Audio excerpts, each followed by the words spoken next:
Hello, all you positive heads out there. It's so good to be back with all you beautiful reflections of the one source consciousness that creates and animates all things.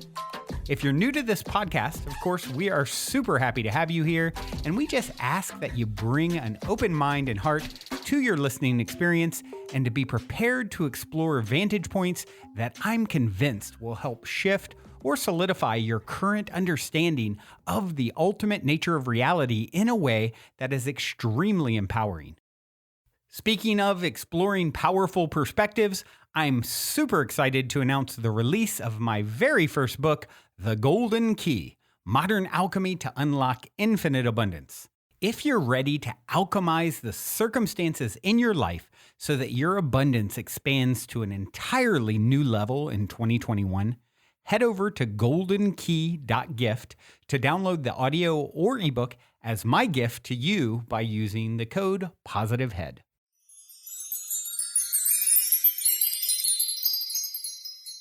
All right, all you positive heads, welcome on and all. Today is an extra specially magical day because I have my friend Sarah Breskman Cosme here with me today. And I thought I'd bring her on for a little chat to talk about the recent sessions that she's been having, because she always has really cool sessions. And just because the way we roll, we always have a ton of synchronicities together. And I have no idea what Sarah has had come up. And so I figured I would just let her roll and we'll just go from there. Hi, Sarah. Thanks for joining me. Hi. Thanks for having me, Erica. I love having you, of course. So oh my gosh. It's been pretty wild. I mean, I'm sure all these sessions are just so mind-blowing. Totally. But recently, suicide has been coming up recently. And even today, I had this client that was asking about it for her higher self. Because when you think about it, like, who wants to get really old and sick and have to live a life of suffering? Nobody really wants that. So the idea that you can end your life early, it kind of sounds like a plan that some people, think about. And I had this one session that was really interesting. It kind of changed the way I thought about suicide. I had this one woman come in for a session, and she went back to a past life where she was a man. And in that session, he was very in love with his wife. They lived in the 1800s in the countryside. So it was just them. They never had children for whatever reason. They had a farm, and his wife got sick. She had some kind of virus and she ended up passing from it. And after she passed, the man, of course, was devastated because she was all he had. So after she passed, he was just sad. He had nothing that he felt he could live for, nothing brought him fulfillment. And he wanted to end his life. He kept thinking about ending his life. He had suffered through many different illnesses. And each time he thought, oh my gosh, thank goodness, maybe I'm going to pass finally and be with her again. Well, finally, he got to the point where he just thought, you know what? I think I'm just going to take my own life. And so he got some sort of I don't know what kind of gun it was, but he shot himself and he instantly passed. And then he saw her and he was so excited on the other side. And he said, oh my gosh, you're here. But when he saw her, get this, she was crying. She was devastated. And she told him on the other side in the spirit realm, you were not supposed to do that. Now we can't be together. You're going to have to repeat that lesson. She had been waiting for him because they were supposed to meet again and just, plan out another lifetime to reincarnate into. And now she was going to move on because she had lessons and he was going to have to repeat it. So I thought that was so interesting. The things we choose for our soul's plan, they have so much meaning, and we don't always understand what it is that we need to learn. And so it just seems like suicide is not the answer. It's never the answer. Yeah, because you have to come back and do it again. There was a lesson in that for that man. And Right. it was too hard for him. And so he decided to take another way out. But unfortunately, from the soul's perspective, they say, sorry, now you got to start all over. Right. Like you could have finished it. Yes, it was hard. You could have finished it. And then you could have gotten to be with your soulmate. But now you have to do it over. And that's okay too, right? Right. But it wasn't the way it was supposed to go. It wasn't your soul's plan. Yeah. It's always a learning experience. You Yeah. can't do it wrong anyway. But Right. even in my book, A Hypnotist's Journey to Atlantis, where Jen in that past life, she took her own life. And even before she hit the water, she knew she had this regret. I wasn't supposed to end this life this way. Right. And she missed out on all the things that she was supposed to do. And then she had to repeat it and come back in this life trying to, finally learn all the lessons that she had chosen. Yes. Yeah. I don't think I've had very many sessions where the person in that life committed suicide. I think there's just only been just a few. But each time, yeah, they have to come back and learn that lesson again. Their higher self tells them, well, that lesson wasn't completed. Yeah. I even had another client who remembered another past life. I don't know how long ago it was, but her whole family died in a tornado. It Mm. was somewhere in the Midwest, and it was a long time ago. So they had a house that was totally ripped up from this tornado. Everybody died, and she was a he, and he hung himself. And then once again, he had to repeat the whole situation with some sort of cataclysm, some sort of devastation where she witnessed death and everything and had to survive and keep going. All over again and repeating it all over again, like putting Mhm. extra time on it too, you know? Right. But Yeah. you're the one that chooses it because you come in with all these different things you want to experience in this lifetime. It's really quite interesting. I once even had another client that remembered another past life where they had, I don't know, it wasn't Alzheimer's. It was something where they were incapacitated. Oh, that's right. It was a coma. They Mm. were incapacitated and they couldn't move. And so they spent the rest of their life just as a person that couldn't move. And what an existence that was. But when they reached the afterlife and they finally passed in that life, they realized that they wanted that the experience so they could experience what it was like to be taken care of. And so if Wondering they what had, that was for. Yeah. yeah, isn't that interesting? So these things that we choose, I mean, we're not here, obviously, we're not here to suffer, but we're here to learn these lessons. And so that man in the beginning that passed himself, he was supposed to use the death of his wife to, to get out of there, to get out other people. He had this whole plan that he was supposed to do from the death and from this tragedy.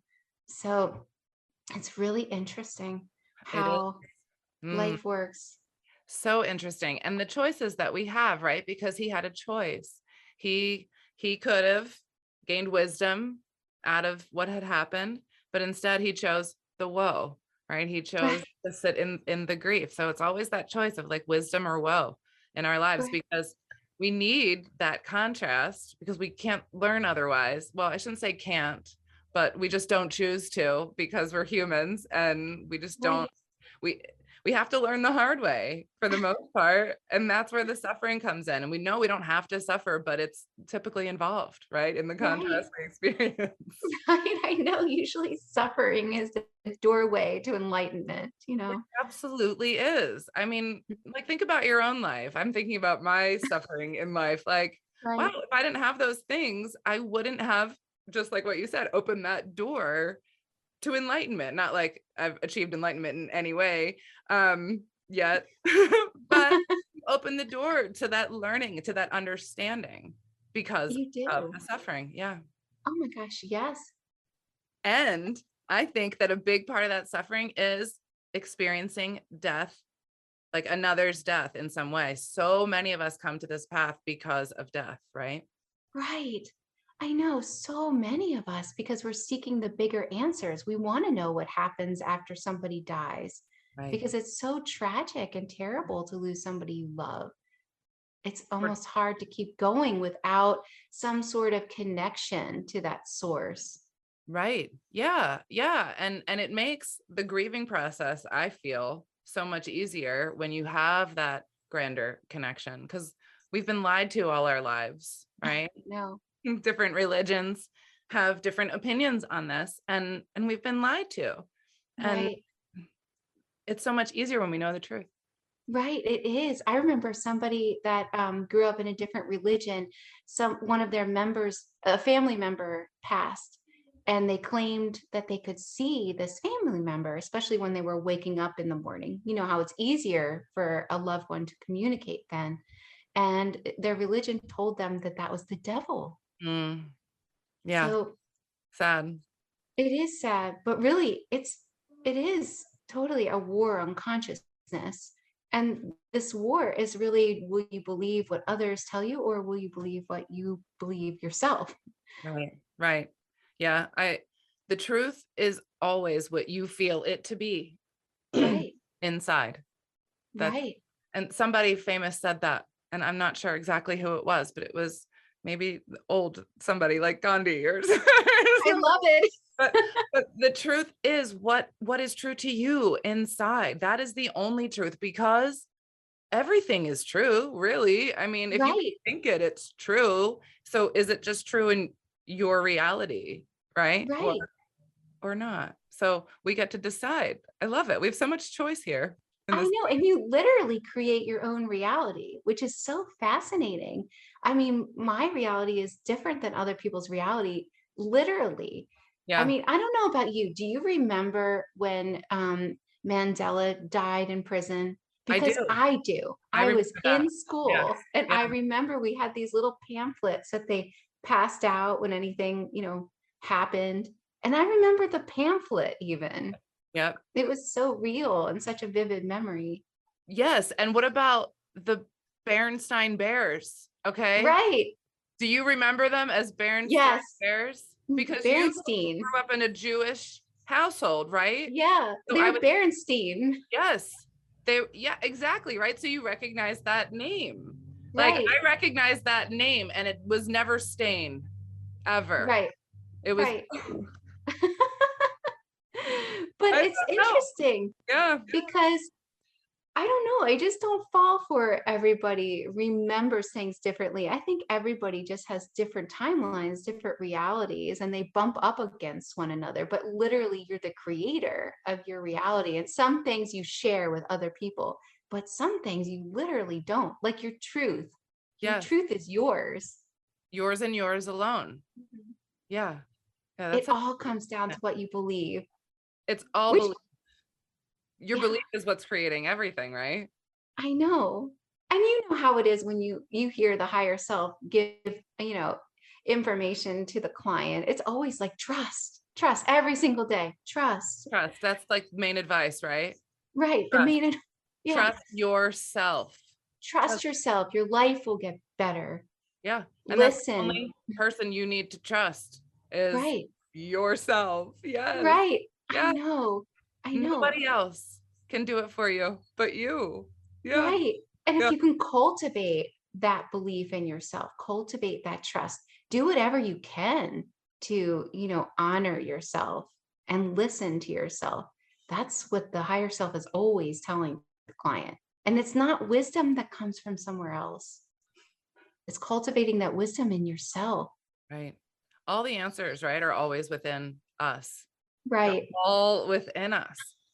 And if we just start trusting our answers that come to us first, the very first thing that comes, right? Right. Then that's the answer. And if we can just let that guard down, so many of us are trying to control and keep ourselves safe. And so we don't listen. We think we're doing ourselves a favor by not listening to that, but we're doing the opposite every time. And this is why higher selves are continually not scolding people, but sometimes like you have to trust yourself. That's it. That's the only way out of this game, really. Right. Right. It is. You have to trust yourself because Love yourself, trust yourself. Those are the two big ones. yes, yes. And they're always saying, and meditate, but you don't have Right. to meditate where you are quiet and you do all the things you see on TV. You can just go for a walk, Exactly. Yeah. sit outside. I feel like the whole idea of meditation has gotten hijacked, and we think, so many people, I hear from people, well, I can't do that. And they're thinking, I can't sit down and shut off my mind. Well, no, absolutely you cannot do that, because your mind needs to be working and active. Otherwise you wouldn't be breathing anymore, right? So Right. so it's not about sitting down and shutting off your mind. It's just sitting down and being quiet, and maybe just breathing and listening to the birds, or taking a walk, like you said, and just, Right. trying to not do anything. And that's okay. It's okay if you think, right? Your mind's going to do, Right. but it takes practice. And the more you practice being quiet, then eventually your mind will follow suit. I used to do like typical meditations where I would be quiet and then try to get my messages that way. But then I realized I can find out anything. If I, you want to hear my funny way of meditating? This is Sarah's way of meditating. Okay. This is how I get all my answers and everything will come to me. Literally put on a workout video and my part of my mind is focused on the workout. Yep. And then the other part can find out anything. I occupy part of my mind. Yes. I can find out anything that way. That's so smart. That is so smart, because that's totally the key. You have to occupy that one side. Occupy the one side so that you can just ask a question and the answer is there.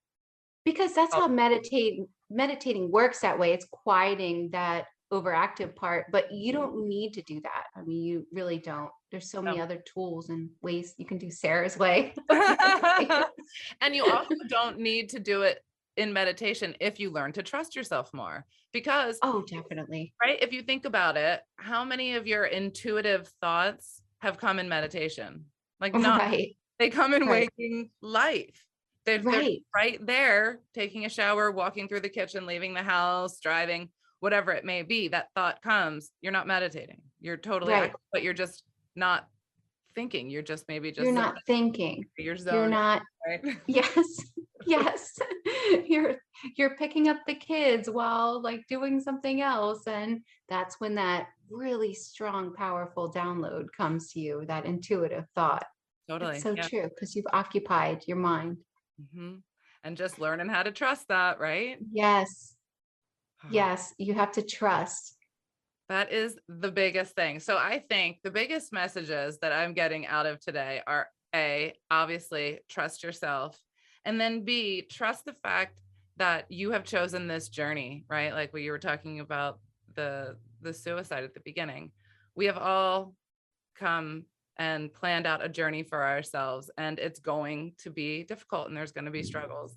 But trust in ourselves that we can do that, and we got it, right? I love that. That's amazing. You're amazing, Sarah. Thank you so much for being with me today. I love you so much. Oh, I love you too, Erica, soul sister. Exactly. Tell people real quick where they can find your books and find you. I know you have a new Facebook page, which is awesome. So tell people about all the you can basically find out anything about me on my website because I'm an open book. It's theholistichuhypnotist.com, and my books are on Amazon. Beautiful. Thank you so much, Sarah. Again, I love you. Thank you for being with me. I'm going to leave you all with the song for today. This is Elephant Revival, Barefoot Friend. Until next time, I love you all. Also, before we cue up today's song, as a quick reminder, don't forget to download the Golden Key audio or ebook as my free gift to you at goldenkey.gift using the Golden Key code POSITIVEHEAD. And please, if you enjoy my gift, leave a positive review on Amazon so others can unlock their lives with the help of the Golden Key as well.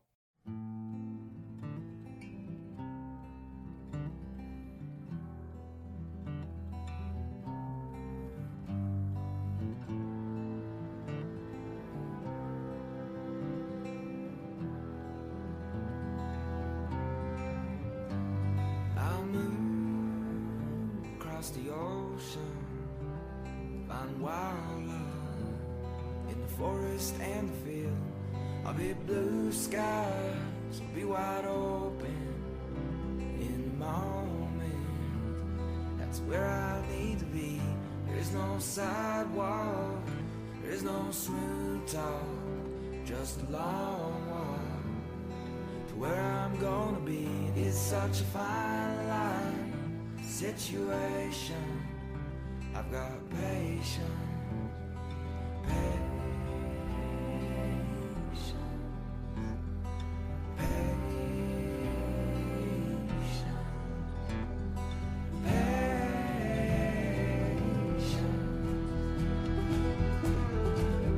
I'll be flowing for the ocean.